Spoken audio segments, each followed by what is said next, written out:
কেন রে মা, কি হয়েছে?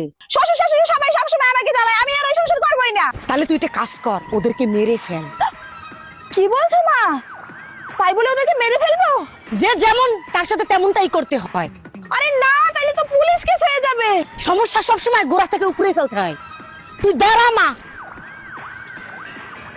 নে এইটা ধর। প্রতিদিন খাবারের সাথে এক ফোঁটা করে মিশিয়ে দিবি, তাহলে আস্তে আস্তে সব শেষ হয়ে যাবে। আচ্ছা ঠিক আছে মা, আমি যাইতেইলে। শোন, হ্যাঁ মা বলো। তুই যে ওষুধ খাওয়াবি আজ থেকে তুই ভালো ব্যবহার করবি, তোর পার যেন সন্দেহ না করে। আচ্ছা ঠিক আছে। হ্যালো মা, আমি আর তোমাদের বাড়িতে কখনো যাব না। কেন রে মা, তোর আবার কি হলো?